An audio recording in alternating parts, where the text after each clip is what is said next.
Okay, Monday, September 12th. This is a end of the day SPY recap. You can see for today we had another green day to the upside, so that's 4 in a row. And actually, you can look at this as almost a reversal day here. So it's been up like 5 days in a row.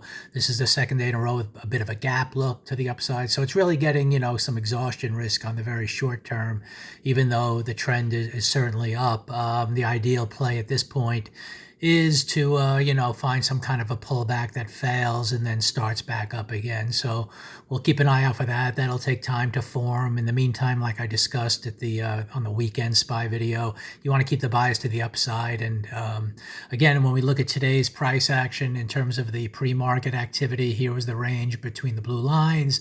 I had no problem, even though I know we possibly extended a little bit, buying today after the opening bar was right near the pre-market high, and then we followed through on bar number 2. So that sort of set the tone for the up day.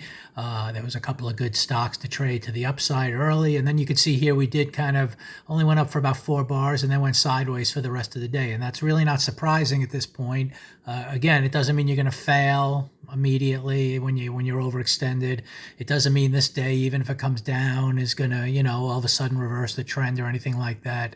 But you got to be nimble in terms of how much follow through you can get on these days. That's where I'm at right now. So I was able to, I bought Apple today. That was my main stock on the upside.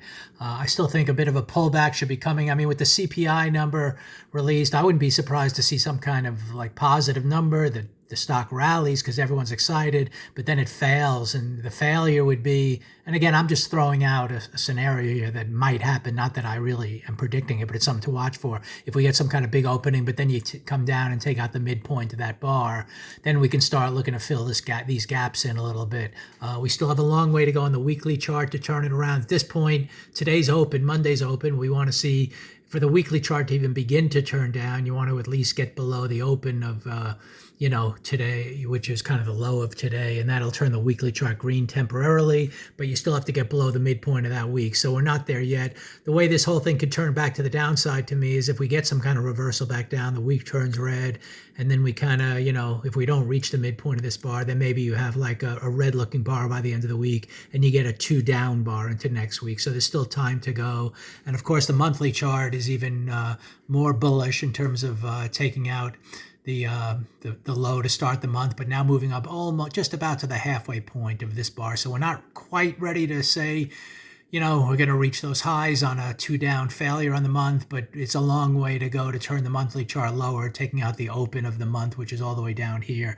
So if you look at the daily chart, the weekly open is here on the red line and the monthly open's here before that turns red. So, you'd have to take step by step. It would have to be a daily failure, turning it into a weekly red and eventually a monthly red before you can really think the big picture is heading down. But for now, I could see overextension of the upside, maybe a little bit of pullback somewhere into here before we head up again. That would create some nice buy signals. If that eventually fails, we could look for something at the end of the week maybe failing and then starting a 2 down week, which might turn the month low towards the end of September. But a lot of things to consider. But for now, like I said, kind of like the weekend video, bias to the upside. Even with this, you don't get many days if you look back, which it goes up, 6 days in a row.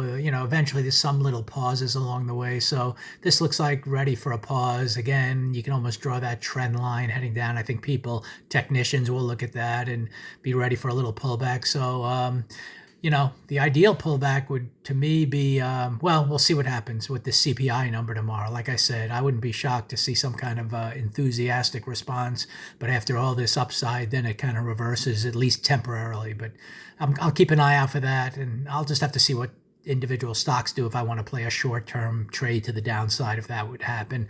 But, the buy is still to the upside. It's almost better to do nothing, just watch what price does, and then as the week goes on, look for different kind of setups. That's kind of still the way I'm leaning. So we'll see what happens tomorrow.